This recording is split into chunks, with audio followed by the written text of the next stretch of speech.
Alright, so you might be wondering why this wasn't uploaded yesterday, because I did say that I might try to do episode 2 on Tuesday and then episode 3 today. Well, there are a couple reasons. One, as I said in my trailer reactions, or at least my Supergirl trailer reaction, it is now mowing season, so, I have that on my plate, mixed in with, me not feeling the best, my stomach giving me a little bit of issues. It was the episode dropped at 9 o'clock my time, so, and mixed in with the fact that I have to go in early for work, yeah, it just makes for a big powder keg of no, unfortunately. Also considering the fact that both episodes were about 50 minutes, yeah, I wasn't gonna try that. So, you guys got 3 trailer reactions last night, and so today, let's talk about it. Of course, I'm Daniel Strung. Welcome back to QuickTime Reactions, and we are here to talk about Daredevil Born Again, Season 2, Episode 2, which is entitled Shoot the Moon. This is once again written by Dario Scardapane and directed by Justin Benson and Aaron Moorhead. The tension is building on both sides of this equation. Daredevil and Karen are trying to figure out a way to try and expose Fisk of, bringing in weapons through the Red Hook Freeport. Meanwhile, Fisk is trying to hunt down and find Daredevil. But there is a rogue element in this equation that may insert himself in at any point. Bullseye. How does he factor in to this equation? We will find out. So, I really liked this episode. It gives a lot of context as to why certain people are doing what. For instance, we're going to start out with Bullseye. He helped Matt at the end of episode 1. The paramedics are wheeling everybody out. And Cherry actually, has an oxygen mask on him. I would have sincerely thought that they would have just had, the bag or a blanket over him to, say that, he's dead because he had a heart attack. But no, he's actually doing well. And Matt is out there. I was going to say seeing the whole thing, but, he's blind, so he can't really see it. But he's overlooking everything. But then we cut to a church, and the priest is in there and says, can I help you with something? And there's a guy saying, I've done a lot of bad things for a lot of bad people. I'm looking for absolution. And the guy's like, well, no, because before that, he asked for, believe the nun's name was Sherry, Sister Sherry. And the priest was like, she's doing a sabbatical year in Rome right now, and then goes into, talking about needing absolution. I can't remember Matt's mom's name, but Matt's mother is a nun, and she was in Hell's Kitchen as a nun, so maybe that's why Bullseye was there at that particular church, maybe. But yes, he's trying to at least maybe attempt to do some good. And Matt's trying to explain the whole situation to Karen, but Karen's not having any of it because, well, Poindexter killed Foggy, which is a perfectly understandable reason as to why, you would have a grudge against somebody. But later on in the episode, two task force agents are in an elevator just talking amongst themselves, and Bullseye kills both of them. And a little bit later on in the episode, Bullseye is actually looking out over a dinner party that Fisk and Vanessa are having. And even Vanessa dreams about Poindexter and even says, "I know why you're hunting me." So it seems as though Mr. Poindexter may be out for revenge against Fisk and Vanessa for maybe selling him a bill of goods that didn't really necessarily come back his way. That could be a potential reason. But it'll be very interesting to see how Poindexter plays on the good team for once. The other character that I want to talk about is Fisk, because he reveals a very interesting thing in this episode. Him and Buck are chatting, and it's like, Buck is like, "With all due respect, sir, why don't you just go out in public or broadcast it on, television, that Daredevil is Matt Murdock?" And Fisk lays it out simple. Daredevil's a vigilante. He's the face of it all. He is an easy target for the people. Matt Murdock, a blind man who saved my life, that man's a hero. You can't touch him. And so, in a public address, he talks about, the attempt on his life that happened towards the tail end of season 1. And he says Matt Murdock is a hero and should be found at all cost.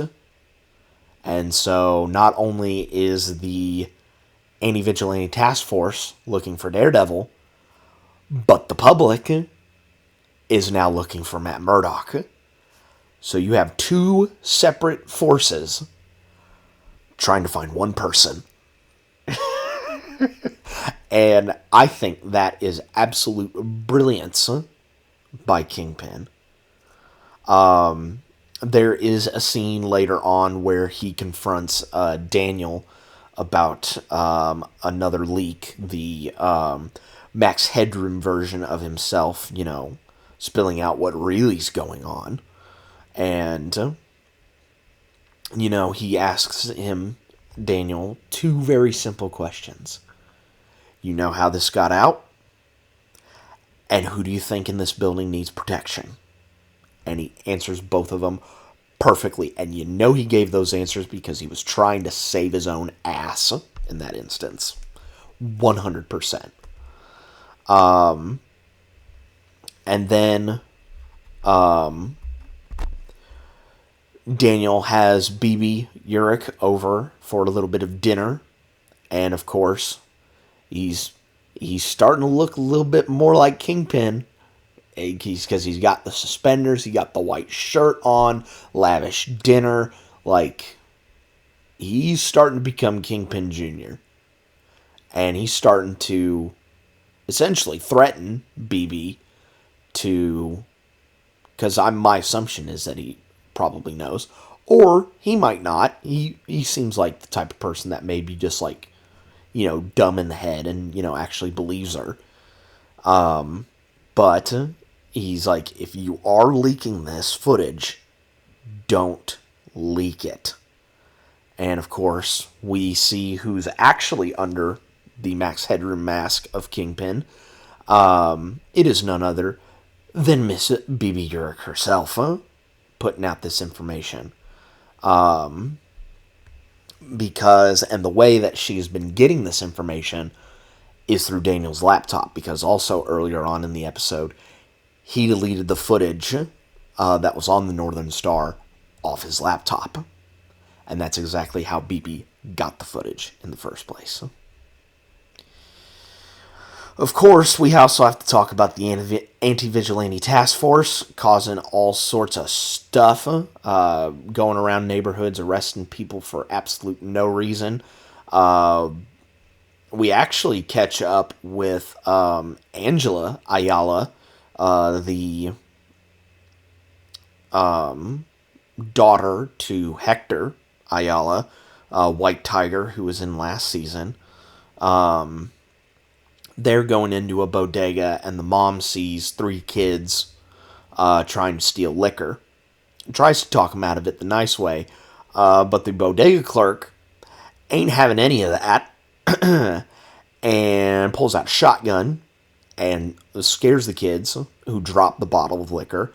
But then the AVTF rolls up and causes a whole scene, and they arrested the bodega owner probably because he was holding a weapon.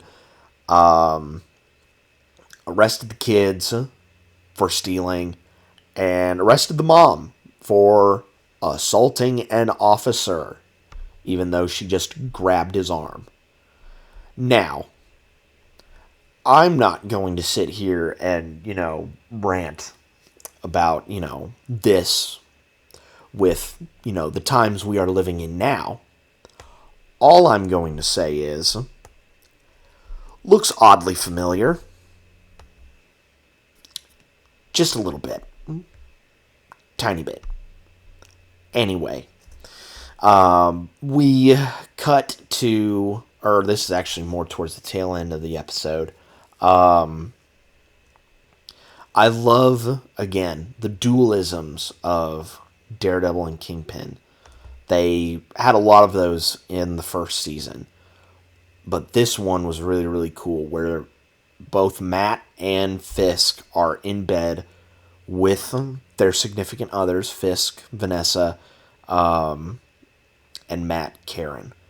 And, they're just sitting and chatting, thinking about, good times. Maybe even, times that are soon to come. Like, Vanessa talks about, could we get away from all of this and just be happy with just us? And, Matt and Karen reminisce about old times, about, Matt's apartment in Brooklyn and all that stuff, putting on the records and stuff like that. But then the AVTF shows up to Josie's after Josie had thought the AVTF was there. But nope, it was Angie and a couple of the cops saying that Cherry is alright, he's good, and he's in a safe spot. In fact, Angie was with those cops at the hospital with Cherry, and the AVTF came to try and get Cherry, but they were shooed away by Cherry's cop buddies, and when the whole reinforcements came in, Cherry was gone. So where could he have gone? We're going to find out. Maybe hopefully soon. I don't know. But I'm sure we'll find out.